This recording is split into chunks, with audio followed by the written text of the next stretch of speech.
Welcome to another episode of Mike's Money Picks. Today on the podcast, we're going to be breaking down the Week 5 Saturday main slate of college football DFS. That is right, Saturday, September 28th, 2024, Week 5 of the 2024 college football season. Probably the most anticipated college football season of all time.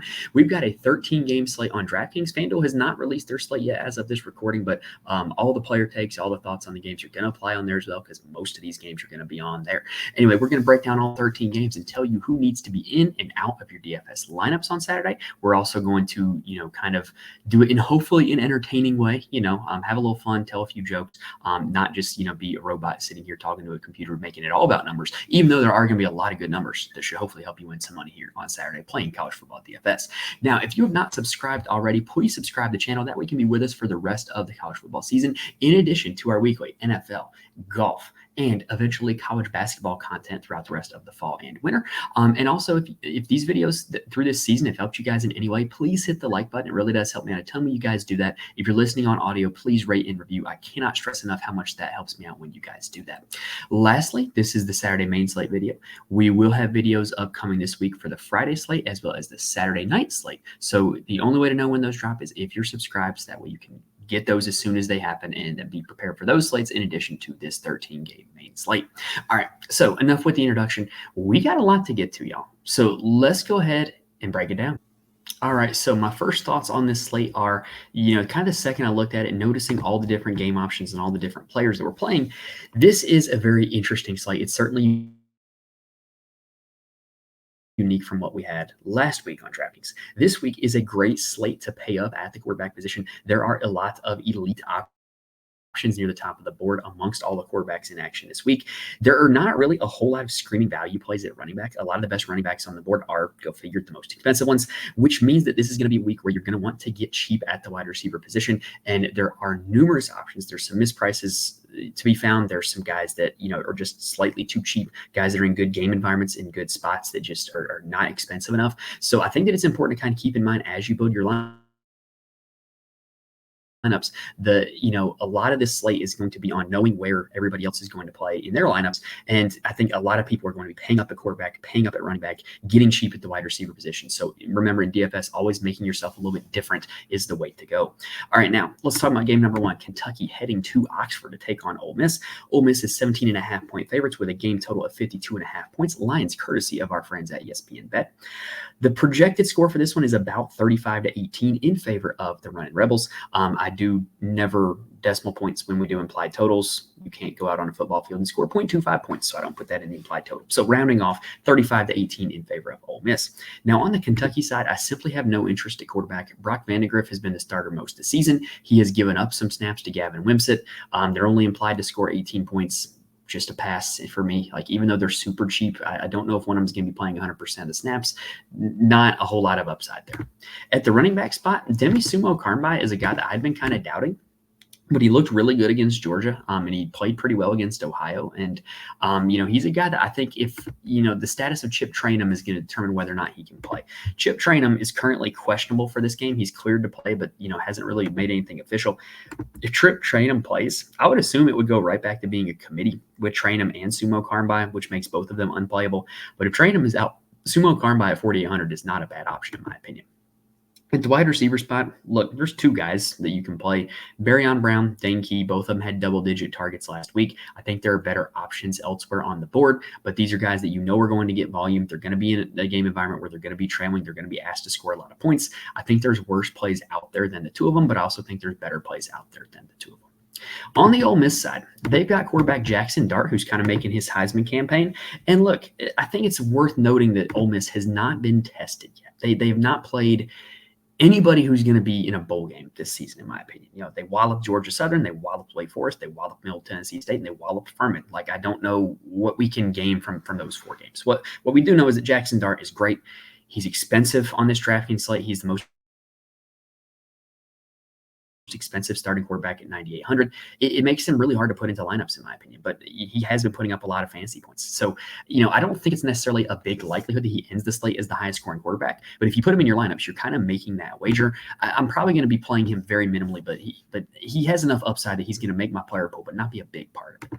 At the running back spot, it's kind of been, we thought it was going to be a committee heading into the season, and Henry Parrish Jr. has kind of been the guy, the big guy in this backfield. Granted, they haven't been tested yet. They haven't played close games. So we don't really know how that's going to shake out. In my opinion, he's also too expensive. Who knows? He could have a big game, but I think there's better running backs in better spots at less of a cost. At the wide receiver spot, Trey Harris is their number one wide receiver. He is one of the most expensive wide receivers on the slate for a reason. He's had at least 8 catches in every game so far, and some of these games he hasn't even played all 4 quarters. He's a great option. I have no problem getting to him at 9,100. I think if you play Jackson Dart, you're going to want to stack him with somebody, and Harris would be the most likely stacking candidate. Jordan Watkins and Juice Wells are the other 2 starters. Juice Wells is a guy that he's in a really good spot to be only $5,000. He doesn't get a ton of volume, but he seems to always score touchdowns. He scored a touchdown in every single game so far this season. He's only $5,000. I think he is a cheap-ish wide receiver play that you can get to here on this slate. Next up, we've got BYU heading to Waco to take on the Baylor Bears. Baylor is currently 2.5-point favorites. That is a surprising spread, in my opinion. I would have thought that BYU would have gotten more respect after their win against Kansas State, but I digress. The game total in this one is 45.5 points, meaning the projected total is about 24 to 22 in favor of the Baylor Bears. For BYU, Jake Retzlaff is their quarterback, and I'm just not interested. He has not topped 15 fantasy points against a Power 4 opponent this season. His 2 best games have come against really bad teams. He's going to have to show me he can do it against a good team before I play him. At the running back spot, the injuries make it super interesting for BYU, right? So last week, LJ Martin and Hinckley Rapati were both out. And so Sione Moa, he's $3,500 on this slate. He was flat minimum $3,000 on the late night slate against Kansas State. He was their lead back, 15 carries, 76 yards, and a touchdown. Look, if all those guys were going to be out again, he would be one of the top value plays of the slate. But we got word late today that Hinckley Rapati is going to be back. So where does that leave things? I don't know. If Rapati goes right into being the workhorse, $4,300 is a very reasonable price tag for him. If it's a committee, though, then I don't think you can really play either part. The wide receiver spot for BYU, Chase Roberts is their best wide receiver, bar none. He's going to be probably the most targeted guy. The other guy from this game I think you can look at from a DFS perspective is Darius Lassiter. He's had 5 targets in back-to-back games. And it's not great, but it's nothing to sneeze at for a guy who's only 3,700. I think if you play enough lineups and you're looking to kind of play enough different punt plays among the cheap wide receivers, I think he's certainly worth a look. But like I said, he's probably not a guy I'm going to be playing a whole lot of. Probably not going to be playing a whole lot of guys in this game in general, because when you go to the Baylor side, both quarterbacks, DeQuan Finn and Sawyer Robertson, are very cheap. Finn was the starter coming into the season. Don't really know why he didn't play. He left the Utah game early, but we don't really know what happened. It's not really a whole lot's been said about it. If he comes back, $5,600 is a great price tag for him. He is a dual threat. Sawyer Robertson played quite well against Colorado. Well, not quite well. I think that'd be going a little too far. He didn't play bad against Colorado, right? He put up 28 fantasy points, largely thanks to 14 fantasy points via his legs. He's a bit of a runner as well. $5,500 for a guy going up against BYU who's not an elite level defense. I don't mind it, but it's not like, I can't sit here and give a huge stamp of approval for him and say I'm going to be playing him in every lineup, because I'm not. But $5,500 for a starting quarterback who's a dual threat against a mediocre defense, that's not a bad spot. At the running back position for Baylor, this is where it gets interesting. So Dominic Richardson, led in carries against Colorado. 15 carries, 47 yards. He was the leader in carries, so if you're looking to play any of them, he would be the most likely guy. He's only 3,100 on DraftKings. After that, Bryson Washington and Richard Reese were second and third in carries. To me, the price tag on Richardson, if you're looking to punt at running back, he's probably the best punt play at the running back position. The wide receiver position for Baylor is just a mess. You can't really depend on any of them. If I were to play one, it'd be Monterey Baldwin. He was their most targeted receiver against Colorado, 7 targets. And if Sawyer Robertson's going to continue to play, he might continue to target Baldwin. And in that game, Baldwin did score a touchdown. It was a really nice catch if you were watching. $3,500, not the worst spot in the world, in my opinion. If I were to play anybody from this Baylor side, you have 3 very cheap options in Robertson, Richardson, and Baldwin. And considering a lot of the stacks on this slate are very expensive, that's a very cheap stack that you could build out. All right, on to game number 3, Oklahoma State heading to the Little Apple, Manhattan, Kansas, to take on the Kansas State Wildcats. This one, Kansas State is 6-point favorites with a total of 55.5 points, meaning the projected total is about 31-25 in favor of Kansas State. So this is a good time to kind of have a little bit of a reflect, right? So last week, not a good week for me in college football DFS. The main slate did not go well at all. The night slate went a little better because I had a lot of Cam Ward and Byron Brown, but the main slate did not go well. And the reason why is because of how I build a lot of my lineups. So the way I build a lot of my lineups is by starting off with a quarterback that I know I want to play, because I know I'm playing multiple lineups. I know I'm going to get to all these guys eventually. When I'm building it out by hand, I start with just one quarterback that I want. I pair him with one pass catcher of his most of the time, unless it's a super mobile quarterback. And then I get another piece from his game environment, whether it's the opposite quarterback and receiver, or just another receiver, another running back from the same game, maybe double stack it with 2 wide receivers from the same team, right? And so you end up with starting with three or four of these pieces from the same game, where if the game ends up going crazy, it minimizes how much you have to get right? So there's been times where, after the 3 to 4 players from the same game, what I end up doing is sometimes I fill it with some chalk pieces that I like last week, Cam Scatabo was a chalk piece that I loved. Sometimes I fill it with pivot plays that I liked. Last week, Jeremiah Love was a pivot play that was not highly owned that I loved. And so basically what happens is for my lineups to succeed, then what I need to have happen is A, this game, the first game that I'm stacking, goes crazy. And then B, either the chalk plays that I'm playing hit, or the pivot plays that I'm playing outplay the chalk. In either scenario, I should end up as a winner, right? Well, last week, there was no game stack that really worked. The only way you could have had like a trio or a quartet of players that was actually worth playing in DFS on the Saturday main slate was if you went the West Virginia, Kansas route. You would have had to have Garrett Green, Hudson Clement, Luke Grimm, and Devin Neal from it. And Neal, Clement, and Grimm were super low owned, so it was just not a common combination. So with me, not having any of my game stacks hit, and then the chalk plays like Scattaboo, who else was it? There was a wide receiver that was really chalk. Ja'Cory Brooks was a guy I liked a lot. With the chalk plays generally playing well, and my pivot plays generally not playing well, it ended up not being a good week because there was just no way that I could separate myself from the competition, right? I see this slate being a much better slate for how I like to build lineups, because there are a lot of games that you can stack, a lot of games that you can get 3 to 4 pieces from and hope that the game ends up going crazy. And then, from there, obviously it's going to be chalks versus pivots the rest of the way, right? Obviously, I wish I could say that every time I play a pivot play over a chalk play, it works. But we're talking college football DFS. A lot of the times the guys that are the chalk plays are the best plays, right? They're highly owned for a reason, because everybody wants to play them because they're good and they're in a good spot. So let's go ahead and talk about this Oklahoma State, Kansas State game and how that pertains to what I was talking about.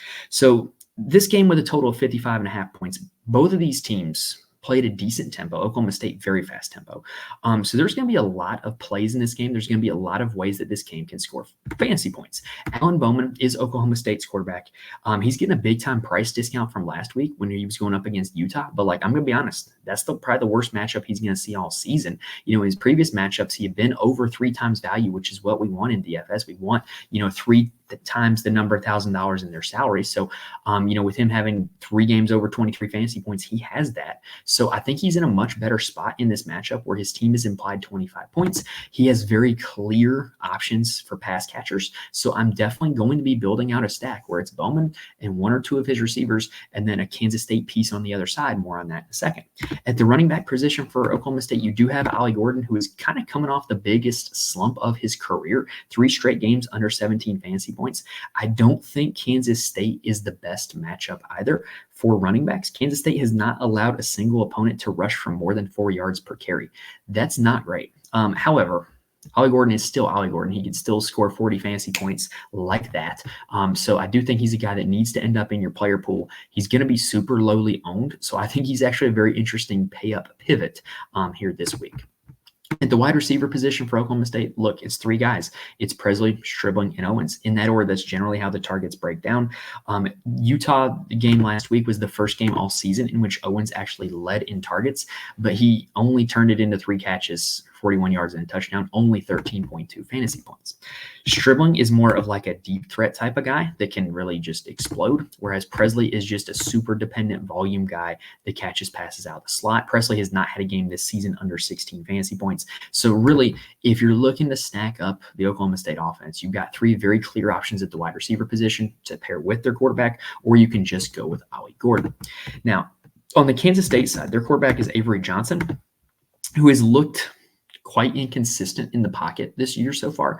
He just hasn't been really just all that great. And from a passing perspective, hasn't topped 181 passing yards in a game, but he is a runner. He is known for his mobility, and he can put up fantasy points in a hurry because of his rushing. And Oklahoma State is a good matchup for this. Oklahoma State has played two Power 4 opponents. They gave up 249 and 216 rushing yards to those two Power 4 opponents. And Kansas State has a 60% rush rate on the season, meaning they are calling run plays 6 out of 10 times on average. Great spot for a running quarterback, but even better spot for a workhorse running back in DJ Giddens. Giddens is one of my favorite running back plays on the slate. He's had at least 17 carries in every game against an FBS opponent so far this season. He's topped 86 yards in every game so far this season. He's only scored one rushing touchdown, which just feels like he's due for some touchdown regression. I think this is a great spot for DJ Giddens. I think he is a really, really solid option. If you're stacking the Oklahoma State side, bring it back with DJ Giddens on the Kansas State side. Now, from the wide receiver position for Kansas State, Jace Brown is their most targeted player. He did have 8 targets in week 4, which led the team. He hasn't had a super big game yet because he hasn't scored a touchdown yet. And like I said, Johnson's been super inconsistent as a passer. Keegan Johnson is the only other full-time wide receiver. He's been okay this season. Garrett Oakley is a guy that I am optimistic about, though. He had a decent bowl game last season and really looked to fill in the Ben Sinnott role as Sinnott went to the NFL draft. And, it kind of fell more to Lofton in the early part of this season, but Lofton, I can't remember his first name right now, the other tight end for this team, he is out for the remainder of the season. So Garrett Oakley should be able to shine in that spot, should have an elevated role at the tight end position for this team. It's Braden Lofton was his first name. And it's not for the season, but it's for the time being. So Oakley should be in pretty good spot to see an increased role, see some targets at $3,400. I think if you're looking to pair Avery Johnson with a pass catcher, I think Brown, Johnson, and Johnson, and Oakley are 3 guys that you could do that with. All right, let's go ahead and take a quick breather, and then let's break down the rest of these games. Now, before we hit the next set of games, I do want to mention there are a few places where you can get more information from me. First off, follow me on Twitter at Mike's Money Picks. If there is ever injury news that changes my opinions about some of these players, I do try to tweet it out. I'm recording these episodes here on a Tuesday night, and the slate doesn't start till Saturday, so sometimes things change. Also, if you're looking to get my opinions on anybody for a lineup, start, sit, whatever, reach out to me. I'm more than happy to answer any questions if you reach out to me on Twitter. You can also get any updates from the show on there as well. I'm also in the Fantasy Corner Discord. Link is in the description on YouTube as well as on the audio feed. Fantasy Discord is a lot of really smart, really good people that play DFS for a lot of different sports. College football is one of them. The college football chat has been jumping in there recently, had a lot of people win a lot of money in there. So if you're looking to get in on the discussion, talk some lineups, talk some strategy, and then sweat it out with some really good, really smart, really funny people, Fantasy Corner Discord is the place to go.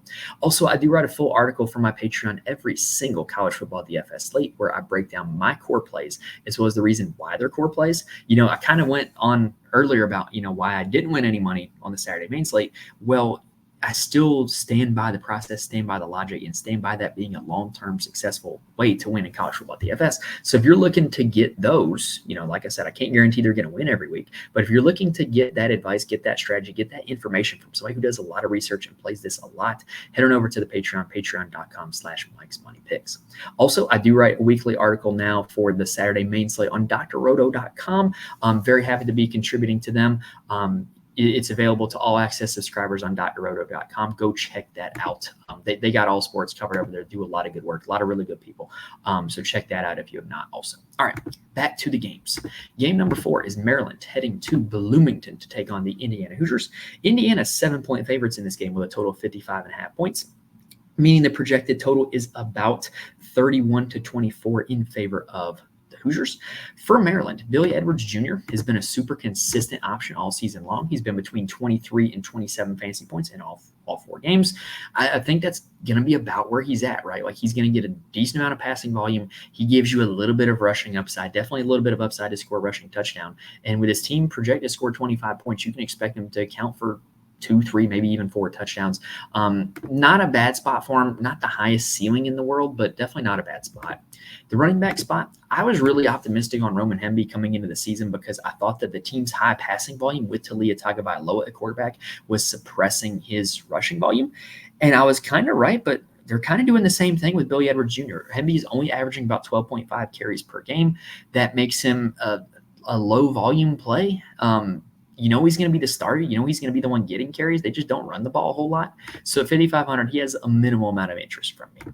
At the wide receiver spot, Ty Felton has been a breakout player from the start of the season. Just been outstanding so far. Double-digit targets in every single game. Over 29 fantasy points in every single game. He's been incredible. And at $7,700, I think you can make the argument that he's too cheap based off his body of work so far. However, Caden Prather, to me, is a better points per dollar play in DFS. The guy has also been a consistent part of this passing offense week in, week out. Has not scored a touchdown at the same frequency that Felton has, which is why he hasn't scored anywhere near his amount of fantasy points, but he's also considerably cheaper at only 4,500. For an offense that only really throws to 2 players, you're getting option B for 4,500. That's a pretty good option in my opinion. For the rest of the passing offense, they do throw to Wade a little bit. They got Preston Howard, the tight end, who is like kind of up and coming, is like a developmental project at tight end. They're not the worst plays in the world. If you're looking to punt wide receiver, they're definitely options. On the Indiana side, they've got quarterback Curtis Rourke transferred from Ohio. And look, I'm just not a big Rourke guy. This offense is going to be one that likes to run the ball. He does not have a lot of rushing upside. You're really going to be dependent on him throwing for multiple touchdowns if you play him. And that's just not a spot that I want to be in for a guy that I don't think has a ton of upside. At the running back spot, it has been a clear committee for Indiana, but look, they have beaten the brakes off of the 4 teams they played so far. And one of them is my Charlotte 49ers, unfortunately. But I don't know how this running back room is going to shake out once they actually get tested. Justice Ellison has been the first running back to get a carry in every single game so far this season. He's 6,200. And then you got Tyson Lawton, who's been the second running back in every game this season. So I don't really know what to make of it. I don't know when push comes to shove how these guys are going to shake out. I think it's a situation I'm probably going to avoid entirely this week. On the Indiana side at wide receiver, Elijah Surratt, transfer from JMU, is their number 1 wideout. He continues to be their most targeted player, 15 targets in the last 2 games. Not the best option at 5,500, but I just wanted to get the information out there to you guys. Miles Cross is their second most targeted player, only $4,000. I think in terms of a points per dollar play, I think he's pretty good. I think as the season goes on, this is a guy that did transfer from Ohio with Curtis Rourke, so they've got chemistry. I think this is a guy to look out for. Only $4,000, worth a look in my opinion. And then Keyshawn Williams, the Wake Forest transfer, has had touchdowns in back-to-back games. Not a big-time volume guy so far at this point in the season, but I think there's worse options out there. If you're looking at punt receiver, there's a ton of them this week, and Cross and Williams are 2 of them on the Indiana side. Next up, we got Minnesota at Michigan, and I'm pretty sure this is a named rivalry game. Isn't this the battle for Paul Bunyan's trophy, something like that? I think. I don't know. I'd have to look that up. I shouldn't have started on that without knowing it by heart. Anyway, this game is not projected to be a good game environment. Welcome to Big Ten football. Michigan -9, total of 38.5 points in this game. Projected total of Michigan 24-15, which, by the way, quick side note on Michigan. What better way to welcome USC to the Big Ten than 4th and goal with the 1, 3 tight ends and a fullback in the game, and everybody in the stadium knows they're running, and USC couldn't stop it. I just think that's Big Ten football right there, right? Anyway, in this game for Minnesota, we got Max Brosmer at quarterback. He's only 5,400, but I have less than 0 interest. Like, seriously, if it was possible for me to have negative interest, I would. This is not an offense that's going to throw the ball a ton, not an offense that's going to have a whole lot of success throwing the ball. They're going up against Michigan, one of the best defenses in the nation. Could not be less interested. At the running back spot for Minnesota, they've got Darius Taylor. He only needed 11 touches against Nevada to put up 42 fantasy points. Against Iowa, he got the same 10 carries, I guess I should say, and only put up 6.7 fantasy points. The defense matters a lot. The matchup matters a lot. Michigan's a pretty good run defense. It's just hard for me to see him doing better than about 16, 17 fantasy points on this one. I think he's a very touchdown-dependent play. I think among the pay-up options at running back, I think there's much better ones out there. At the wide receiver spot for Minnesota, the only guy on this team that might actually play is Daniel Jackson. He's a volume machine, had 12 targets against Iowa. And look, if you're not going to be able to move the ball by running, you might as well throw and they're only throwing to one guy. Like he had like a 33% target share in that game. Put up 23 fantasy points against Iowa. So if he can do it against Iowa, he can probably do it against Michigan. So I don't think he's the worst option in the world. Nobody's going to play him. If you're looking for a leverage play that you know is going to get volume, Daniel Jackson will be that guy. Now, on the Michigan side, I was disappointed last week in Alex Orji. I was recommending Alex Orji to people because I just saw a scenario where he was going to have 100 plus rushing yards, right? And I was disappointed in how Michigan used him as a runner. I watched this game, and really the part that disappointed me was they used him in situations where he was either just straight up handing the ball off to Khalil Mullings or Donovan Edwards, or he was lined up as the only guy in the backfield ready to take a direct snap, and it was clear he was running headfirst in the line of scrimmage. There was no sort of zone read. There was no option plays, no speed option, load option, triple option. Like I was just disappointed that they kind of just used him as a handoff or a battering ram, and I don't think that that's how you want your mobile quarterbacks to be used for them to be fantasy friendly. So I do think that the upside is still there, but I do think they need to be more efficient in how they utilize him. They need to get him involved in option run game, whether it's read, speed, load, like triple. Like he needs to be involved in option to be a viable fantasy player. $6,000 is I'm probably not going to be playing him a whole lot this week. I need to see them use him in a better way before I play him again. At the running back spot, Khalil Mullings has been better than Donovan Edwards in every single game so far this season. So if you're going based off a track record, Mullings would be the guy to play. Iowa did just absolutely gash Minnesota in the ground game. They had 200 yards and 3 touchdowns to Caleb Johnson last week. So Khalil Mullings and Donovan Edwards, if they're going to combine for 200 yards and 3 touchdowns, I would be inclined to think that more of that is going to go to Mullings than Edwards. And here I say that, right? But in DFS, we've been playing this long enough to know that sometimes a bad play, sometimes a play that by all the numbers, is going one way. Sometimes it doesn't work out, right? Sometimes the bad play turns into the good play. Think about the national championship game last year where everybody was playing Blake Corum, the captain spot, and Donovan Edwards breaks off 2 long touchdown runs. He can do that. So if you're looking for a lot of leverage, I'm not necessarily recommending this. I'm just saying if you're looking to make a big-time leverage play, I think a lot of people are going to play Mullings, as they rightfully should. Not a lot of people are going to play Edwards this week. At the wide receiver spot, I am just simply not interested. This is a team that threw for 32 passing yards this week. Pass. Just moving on. Next up, we got Nebraska heading to West Lafayette to take on the Purdue Boilermakers.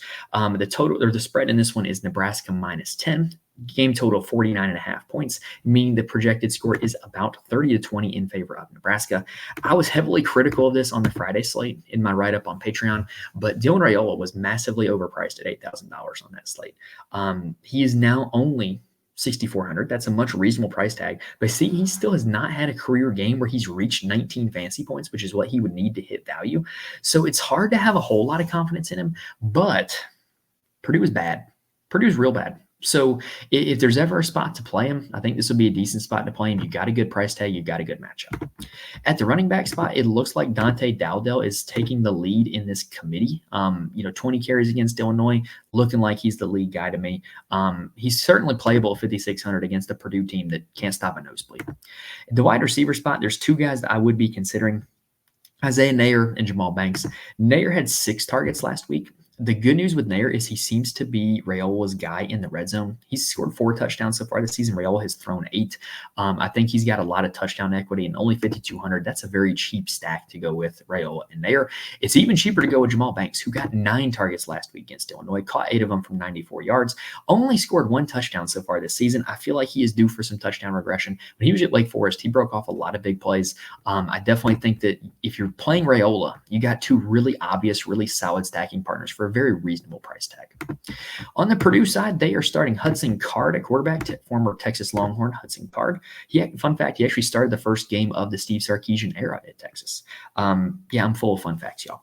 So anyway, he's the cheapest starting quarterback on this slate that we know of for sure right now. He's only $5,100 on DraftKings. He's been bad to start the season. So their first 2 games, you can't really judge anything off of, because it was FCS opponent Indiana State where they just absolutely outclassed Indiana State, and then a game against Notre Dame where they were absolutely outclassed themselves. And the third game, Oregon State, was a little more even, but in that game, Card only attempted 17 passes, only put up 8 fantasy points. I thought this was supposed to be an air raid offense. They only threw the ball 17 times. He is the cheapest starting quarterback on the slate. Look, if you're looking to build out a super cheap game stack with Raiola and Card, I think you could do that if you wanted to. Not saying that you should, but he's a very cheap option that should have some passing volume, but the 17 attempts last week is a little bit concerning. At the running back spot, Devin Mockabee is their guy. He had 16 attempts last week. Reggie Love, the Illinois transfer, had 10 attempts last week. They were a very run-heavy offense in that game against Oregon State. Nebraska's a much better defense than Oregon State, though, so it's hard to have a whole lot of confidence in either of these two guys, but they are very cheap. So Purdue also is quite tragic at the wide receiver position. Like, they don't have anybody with any kind of production at wide receiver right now. Their most productive receiving option is Max Clare, who's the tight end. He was the only Boilermaker to catch more than one pass against Oregon State. He caught 2. Yeah, it's bad. Their passing game was bad. He did have 5 targets in that game, did score a touchdown. So $3,900, again, add him to the long list of punt receivers. I think he's an option if you're looking to punt the wide receiver position. Next up, we have got Arkansas heading to College Station to take on Texas A&M. Texas A&M is 3.5-point favorites in this one with a total of 52.5 points, meaning the implied total is about 28 to 25 in favor of the Aggies. For Arkansas, Taylon Green was one of my favorite plays last week, and he did not do all that great. Worst performance of the season against Auburn. And Texas A&M is the best defense that he's going to play to this point. It's hard to have a whole lot of confidence in him to hit value when he hasn't had a whole lot of passing success this season against teams not named Oklahoma State, and his rushing success has been kind of touchdown dependent. So I'm not really the biggest fan of him here on this slate. At the running back spot, I am a big fan of Jaquinta Jackson, who has been their workhorse running back. In their 2 games against Power 4 opponents, he's had 22 and 24 carries. He has topped 19 fantasy points in every game this season. I think he's a real solid option, even though the Texas A&M defense is pretty stout. This is a guy that we know is going to get a ton of volume and has a lot of touchdown equity as well. At the wide receiver spot, Andrew Armstrong has really been the only guy that Taylon Green is thrown to. He disappointed last week against Auburn. A lot of people, myself included, played him in that game, but he did still have 9 targets, so he was still being targeted a ton. I think you can go back to him. I think if you're playing Taylon Green and you're looking to stack him, Andrew Armstrong would make the most sense. Isaac Satania did have a few big plays in that game, caught a 58-yard touchdown against Auburn, ended up being good for 17.5 fantasy points in totality. And then I'm going to continue to bang the drum for Luke Hasz, because this is a guy that I drafted a ton of back in best ball season, and this is a guy who had a big time, I believe, 25-plus fantasy point game last year. And so if you know that big game is in him, keep playing him until he hits it. At $3,100, that's a super cheap, super reasonable price tag for a guy that could explode, because really the targets in this passing game got to start going to somewhere else other than Armstrong. On the Texas A&M side, I was trying to do 2 things at once there. On the Texas A&M side, Marcel Reed started their last 2 games at quarterback, and he was great, 29 and 24 fantasy points. He really is a dual threat, seems to really fit this offense well, in my opinion. He's only $7,000. I think he's a pretty solid play. However, the downside is Connor Weigman is a game-time call, and it's totally unknown whether or not he is going to play or not. And quick side note, Texas A&M's beat writer is not exactly the best at disclosing injuries, in my opinion. From what I've seen over the last few years, there's a few schools that their beat writer's not exactly great at getting it out. Last year, there was a big-time issue where Le'Veon Moss was out, and he disclosed that information after kickoff. A lot of people were really angry at him. So this is one of those schools where you're not going to really get the information super early. You're certainly not going to know it before lock. To me, it's either read or bust. If Weigman plays, I don't necessarily like Weigman as much as Reed. But that's also a very hazy situation. You're not going to really know what happens until kickoff. At the running back spot, Le'Veon Moss is their workhorse back, but it's not a great matchup. It's just not. Arkansas has been pretty stout against the run all season long. They held Ollie Gordon down. They held Jarquez Hunter down the best they could. This is not the best spot for him, even though you know he's going to get a ton of carries. The wide receiver spot, I can't really recommend any of them. With Marcel Reed starting the last 2 games, there just hasn't been a whole lot of passing volume to go around. They've spread out their targets as well. They've spread out their snap shares. It's just hard to recommend any of them with any kind of confidence. Next up, speaking of the Auburn Tigers, we're talking about Arkansas playing Auburn last game. Well, Auburn is our next game up. They're taking on Oklahoma. Oklahoma is heading to them. Oklahoma is 2-point favorites with a total of 46.5 points, meaning the projected total is about 24 to 22 in favor of the Sooners. So Oklahoma, it seems the Jackson Arnold era is over as quick as it began. They are benching him. They're going to Michael Harkins Jr. For this game, and he did not look terrible against Tennessee. I watched a lot of that game. I didn't think he looked good. I didn't think he looked incompetent either. So I don't really know what to make of him, but 7,900 against a good defense, that's a hard pill to swallow. Because I got to be honest, the weakness of this Oklahoma offense right now, it hasn't been the quarterback, it hasn't been the running backs, it's been the offensive line. They're not generating any kind of push in the run game. They are not giving their quarterback enough time to throw. They've been bad, and until that offensive line starts playing better, it's hard to recommend anybody in this Oklahoma offense. Speaking of which, Oklahoma running backs. So Javonte Barnes, Taylor Tatum, and Gavin Sawchuk have been in a committee since week 1. Tatum left the Tennessee game early. If he does not play, that's one less mouth to feed. But like I said, it's hard to recommend anybody in this Oklahoma offense. If there was anybody I was going to recommend, it would be Deion Burks, who has been a big-time target guy, but he left the Tennessee game, is currently questionable for this one. If Burks plays, I think no matter who's at quarterback, I think he's not a bad option because of the volume that he's going to see, because the rest of this receiver room is like an infirmary. Jaleel Farouk is out. Jaden Gibson is out. Nick Anderson, most likely not going to play. Andrew Anthony, returning from injury, not 100%. So, like, this is just not – it's Burks or bust, I got to say. I really can't recommend anybody below Burks.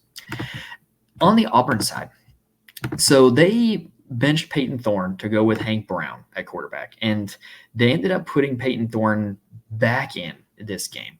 I don't know who's going to start for them. Is it going to be Thorne? Is it going to be Brown? I have no idea. I'm not interested in either side. I think the only guy I'm really interested in for Auburn is Jarquez Hunter. He is their running back. He is probably their best overall player on both sides of the ball.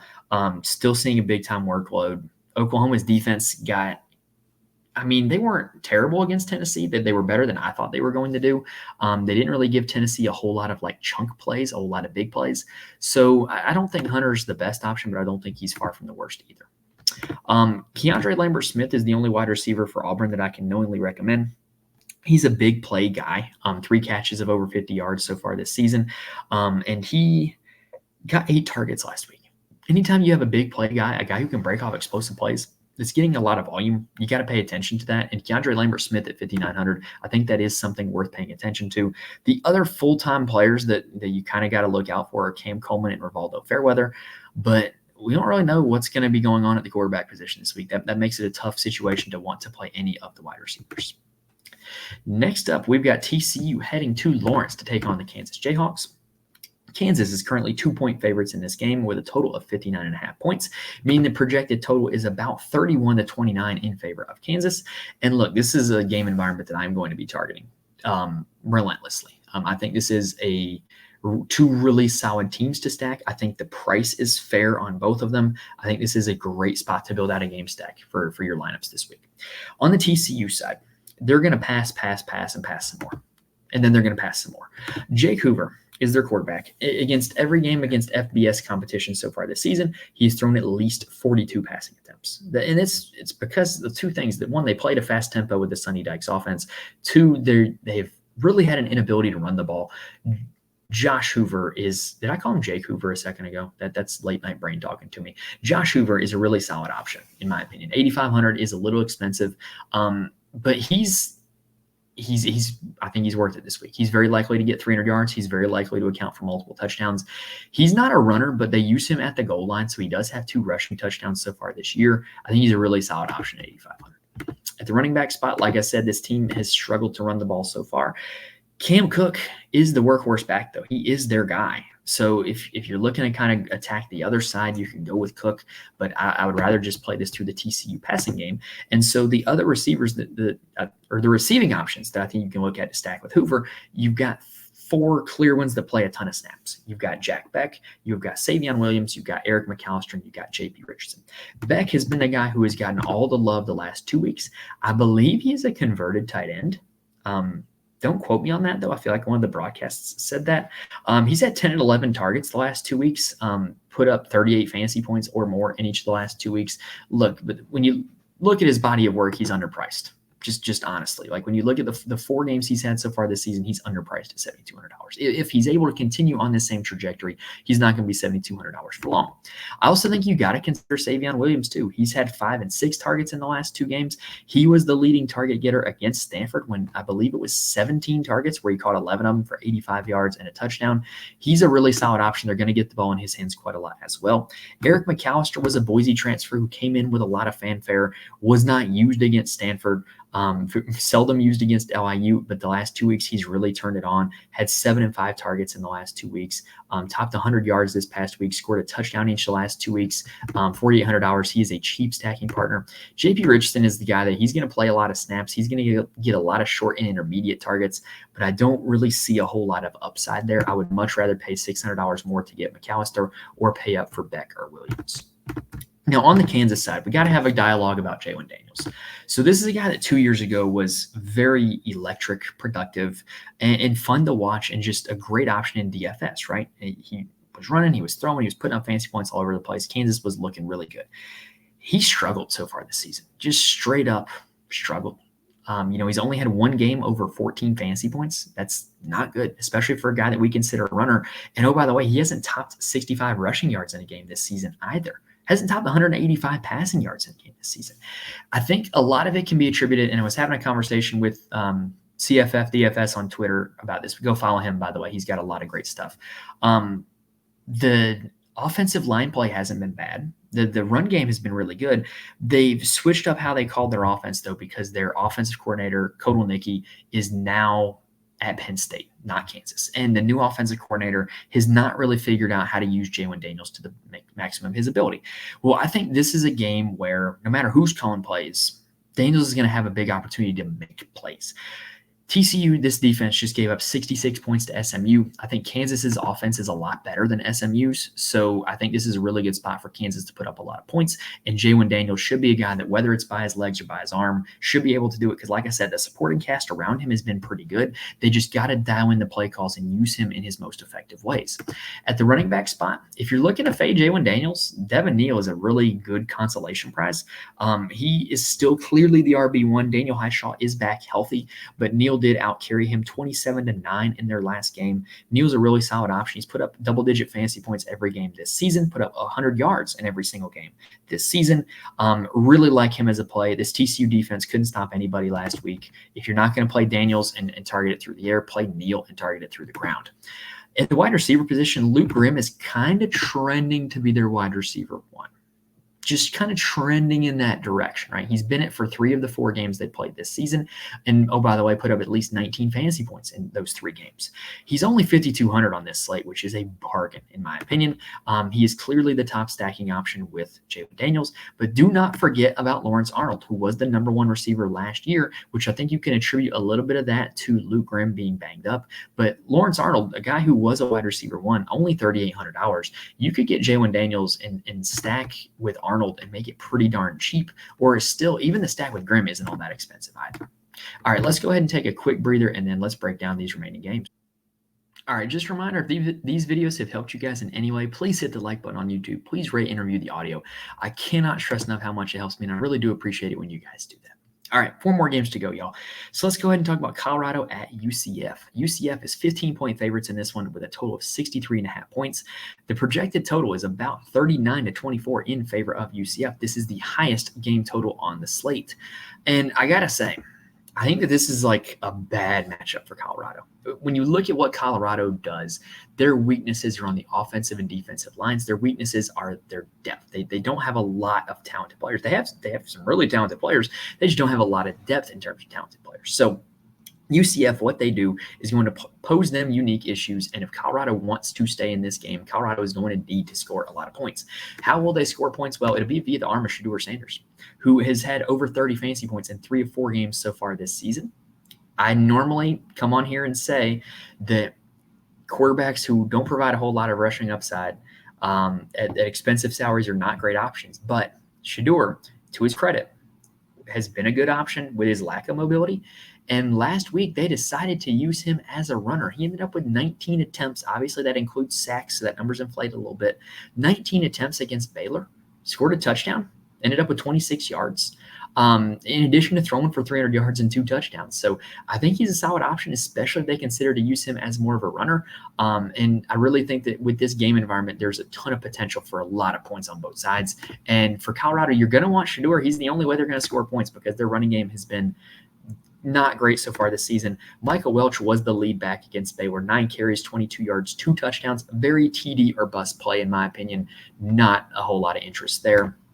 At the wide receiver spot, Travis Hunter is crazy expensive at $10,000. You would need him to score 30 fantasy points just to hit 3x value, which is a big ask, but he's getting a ton of targets. Against Baylor, he still had 10 targets, caught 7 of them for 130 yards. He just has such crazy usage that, like, he could still get there and hit value even at that salary. I don't think it's outrageous. Now, after him, the second most targeted receiver last week was LeJontay Wester, whose fantasy day was saved by the Hail Mary touchdown. But he still had 6 targets before that. It's worth noting. I think he's a pretty solid option. He's seen a pretty steady stream of targets the last 3 weeks. And so if you're looking to get a guy in this offense and save some salary on Travis Hunter, LeJontay Wester would get my vote. Jimmy Horn was 3rd in targets last week, 6 targets exactly. Hasn't scored a touchdown since week 1, so I think he might be due a little bit in that regard. And then Will Shepherd was 4th in total targets. Against Baylor, he did have a Hail Mary that he dropped. I think he's just too talented of a player and plays too many snaps to not see some more production at some point. Over at 3,800 is a really cheap price tag. Octavian Miller played very minimal snaps, but he did break off a long touchdown. And for that reason, he had a much better fantasy day than the likes of Will Shepherd. He's now more expensive than Will Shepherd, but he's not a full-time player. He would not be my preferred option. On the UCF side, they've got quarterback KJ Jefferson. And look, this UCF team, they run the football. They run the ball at a 73% rate, which is top 10 in the country. They basically run the ball. They're like up there with the service academies. Like they're running it like as much as those triple option teams do. It's crazy. It's what they want to do. It's how they want to win games. KJ Jefferson is a big part of that. And crazy enough, he hasn't seen a huge rushing volume this season. He's only carried the ball 29 total times. He's only scored 1 touchdown on the ground. That feels kind of low to me. So I think that KJ Jefferson could be due for a big game here in this one. And like I said, Colorado's weakness is on the defensive line. I don't think Colorado is going to be able to stop this run game. And to make matters worse, UCF plays really fast under Gus Malzahn. And so they're going to be getting to the line and running the ball at you again and again and again and again. It's the worst thing you could ever want if you're a defensive lineman. And so this is going to be a very tough game for Colorado's defense. I see UCF having a ton of success running the ball, which, oh, by the way, means I love RJ Harvey. If you were to ask me, hey, Mike, who is your favorite overall wide receiver or running back play on this slate, independent of price, who's going to score the most points? My answer will be RJ Harvey. He's scored over 31 fantasy points in all 3 games so far this season. He is seeing big-time volume. He had 29 carries against TCU, which is crazy. He scored multiple touchdowns in every game this season. And this is a really good matchup for running backs. I cannot stress enough how much I like RJ Harvey on this slate. At the wide receiver spot, there's really only one guy for UCF they can play, that you can play, basically, they have so minimal passing volume that most of it goes to one guy, and that's Kobe Hudson. I'm just not interested in anybody else. Kobe Hudson had 10 targets against TCU, caught 6 of them, ended up with 35 fantasy points. Not interested in any of their other receiving options. Townsend, Whittemore, and Johnson all play a lot of snaps in that order, but just Hudson's the only one that you can really go with. Now, next up, we've got Louisville heading to South Bend to take on Notre Dame, the annual Peacock game for Notre Dame, which means that a lot of very old white guys that are Catholic in the Midwest are going to have to figure out what Peacock is. I'm sure that's very entertaining. Anyway, we've got Notre Dame 6.5-point favorites, total of 48.5 points. Notre Dame projected winner in this game 27-21. On the Louisville side, Tyler Shuck has been solid so far this season, but it's hard to really go off of the first 2 games considering the weakness of their competition. Against Georgia, times only put up 20 fantasy points. It's hard to see him doing better than that against Notre Dame, who's one of the best defenses in the country. At the running back position, Turner was their guy against Jacksonville State. He was out against Georgia Tech. He is not expected to play against Notre Dame, which means that Donald Chaney, who was out against Jacksonville State, left that game early, I should say, who was the lead back against Georgia Tech. He will be the lead back against Notre Dame. He's only $3,200, which is like the cheapest tag for a starting running back you can get on this slate. And say what you want about Notre Dame's defense. They've been great, but you can get them through the run. and he's going to get some volume. It's going to be a little bit of a committee with Brown and Brown, but I think Chaney at $3,200 is really solid value play at the running back spot. At the wide receiver position, really, it's just one guy I'm interested in, Ja'Cory Brooks.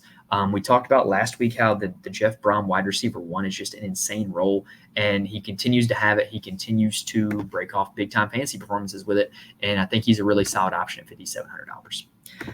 On the Notre Dame side, Riley Leonard is worth mentioning solely because of his mobility. He's ran for over 100 yards in back-to-back games. If he runs for 100 yards again, he's probably going to hit value at his salary. If he doesn't, he's probably not.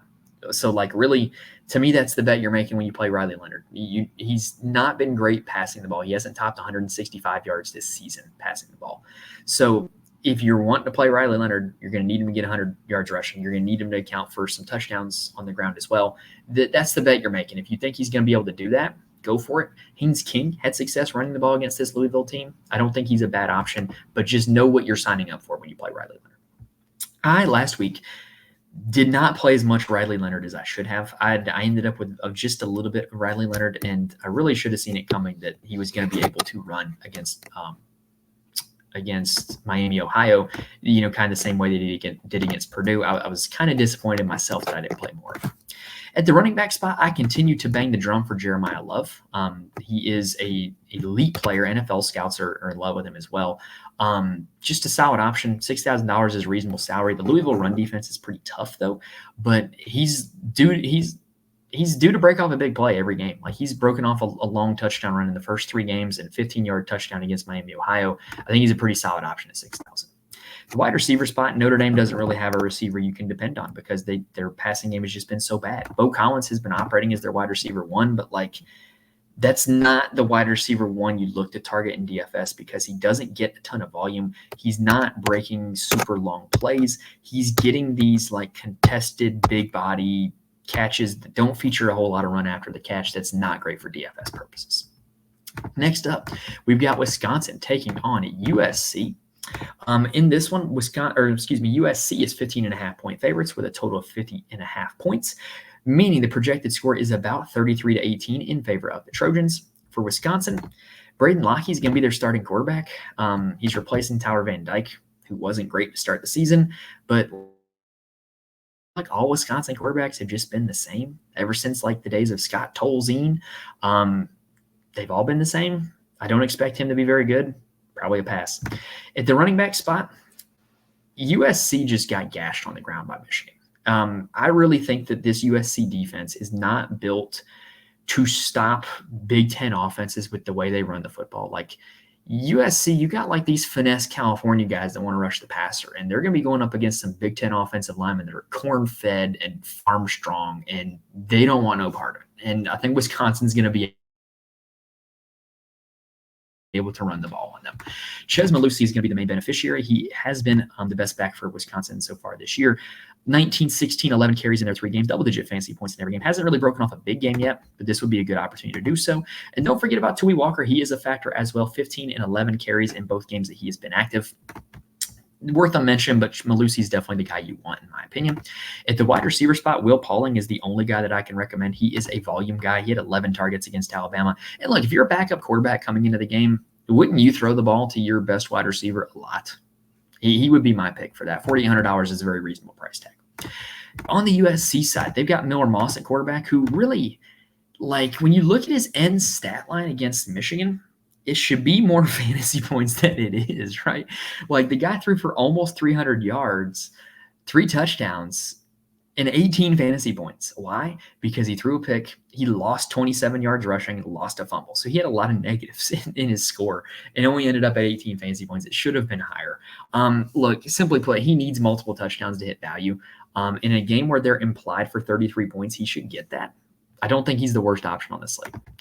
At the running back position, you got Woody Marks, who's had at least 20 fantasy points in every game so far this season. Big reason why is because of his usage in the passing game. He's caught 11 balls so far this season. Expect him to do it again.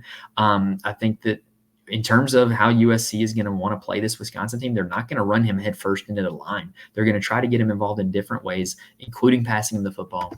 I think there's better options at the running back spot, but I don't mind Woody Marks at all. At the wide receiver spot, Look, it's been a mess for USC at the wide receiver spot the last 2 seasons. There hasn't really been a breakout wide receiver one among any of them. And so they've played a lot of guys, a lot of varying amounts of snaps. Well, unfortunately for them, but good news for us in DFS, Lemon and McCray left the Michigan game and did not return, which kind of led them to condense their targets, condense their routes a little bit. Branch was operating as the wide receiver one. Lane was operating as the wide receiver two. Robinson was operating in that McCray role. That's kind of like the hybrid tight end inside receiver role. I think that if you're stacking Miller Moss, that would be the order I would put it in if Lemon and McCray are out. If they're back in by Saturday, that certainly just muddies the situation out. It makes it very hard to pick a wide receiver to target. Now, the last game of the day, the one I've been waiting to talk about, Mississippi State taking on Texas. Texas is 38.5-point favorites with a total of 62.5, meaning Texas is projected to win this game 50-12. Texas has the highest team total on the slate. All right, Mississippi State has got Martin Van Buren, not Martin Van Buren. It is Michael Van Buren. My bad. Starting at quarterback, the former president himself, $6,000, coming in for an injured Blake Shapen. They're only implied 12 points. Blake Shapen wasn't doing all that great himself. Hard pass. At the running back spot, it does get a little bit clearer because Kevon Lee is going to be out for a long time. It was previously a 3-man committee. Now it's looking like a 2-man committee between Booth and Daniels. Expect Booth to get more of the work, but this Texas run defense is pretty stout. Pass. On the wide receiver side, you got Kevin Coleman, who has been their best receiver. He was okay against Florida. He got a ton of work, 7 targets, but only turned it into 6 catches for 19 yards. That's really short targets. $5,700 is not the worst price tag in the world for a guy like him, but honestly, just pass. I'm going to continue to bang the drum for Kelly Acrae. He's only $3,300 on this slate. He was very hyped up as a transfer coming in from UTEP. He was UTEP's wide receiver one, big-time volume guy. I think as the season goes on, you will continue to see him develop more into that role. Had 3 catches against Florida, 8.6 fantasy points. If you played him, that's certainly not a big-time disappointment at his salary. He's down to $3,300 this slate. Don't mind it, if I'm being honest. All right, now let's talk about Texas. So Quinn Ewers is currently listed as questionable for this game, but why would they play him? I wouldn't. I would. You got the bye week coming up after this game. Then you got Oklahoma. Then you got Georgia. Quinn should rest up this game and be ready for Oklahoma without any injuries because they definitely don't need him to win this game. They might need him to win against Oklahoma. Arch Manning. If you watch the highlights, you probably thought, wow, Arch Manning is incredible. He's the best quarterback of all time. If you watch the entire game, which I did because I am a Texas Longhorns fan, there was some peaks and valleys with Arch Manning. He throws a beautiful deep ball, and he can put it in spots seemingly on command. It's crazy. He made some insane high-level throws in that game. He also is super aggressive and throws it sometimes right at defenders because he thinks he can make every throw. And so it's, I don't really know what to make of how they're going to game plan for that. Against UL Monroe, they kind of played it closer to the vest as the game went on. But this is a guy that his team has implied 50 points. If Quinn Ewers is not starting and Arch Manning is starting, they're not going to send him to the bench in a blowout. They're going to have him finish the game. He has rushing upside. He had a 67-yard touchdown run against UTSA. He's got a ton of touchdown equity. I kind of like Arch Manning here on this slate as a big-time G boom or bust type play. I don't think there's any sort of reliability. There's not really any sort of consistency like high floor you can bank on, but I think he's kind of a boomer and bust play, and I think he can boom and win people some money. At the running back spot, an option for Texas is to play this game super close to the vest and just not ask Arch to do a whole lot and just run the ball. And if they run the ball, it's going to be Jaden Blue running the ball. They showed in the UL Monroe game that when the game is close, it's going to be Jaden Blue as the workhorse as long as Quintravion Wisner is out, which he was out last week. I would expect him to be out this week. Blue had 25 carries against UL Monroe, scored 3 touchdowns, ended up turning it into 40.7 fantasy points. He was great in that game. I think he could very well do it again. Again, the key information here is whether or not Wisner plays. If Wisner is out, Blue is going to be working as a workhorse again. They made it quite clear that they're really mainly going to play Gibson if Blue really needs a rest or in garbage time, which is really good for Jaden Blue and really good for his fantasy prospects. At the wide receiver spot, I can tell you who's going to be chalky this week. It's going to be Isaiah Bond.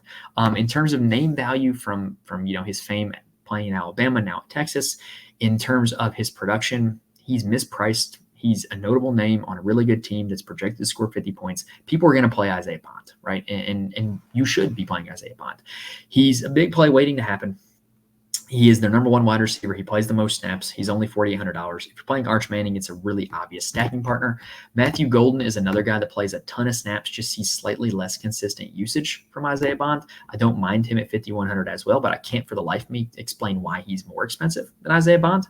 Gunnar Helm is the tight end that, tight end position, you're going to have some hits, you're going to have some misses. 4,500 is not an unreasonable price tag for how much he plays in this offense, though. Ryan Wingo is the guy I want to talk about, though. He's a true freshman, just seemingly makes plays all over the field, seemingly has a really good rapport with Arch because he scored his 2 touchdowns in games where Arch played a majority of the game. $3,700 is certainly put him on the list of wide receiver punt plays that you can make on this slate. All right, but that's going to do it for this episode, y'all. That was a little bit of a long one because pretty much 13 games, a lot to talk about. Felt like we had to talk about last week as well. That was a lot of information in not a lot of time. So hopefully this video gave you all the information you need to build some winning lineups for the Saturday main slate. If it helped you out in any way, please hit the like button. Remember, there are places you can get more information from me. Follow me on Twitter at Mike's Money Picks. Join the Fantasy Corner Discord. Get the articles on the Patreon, patreon.com/Mike's Money Picks. But that's going to do it for this episode, y'all. Make sure you're subscribed to the channel. That way you can be back with us for the Saturday night and Friday night slates this week, as well as the rest of all the college football season this fall. Best of luck to you guys this Saturday. Thank you guys for watching the list to this point, and I will see you guys next time.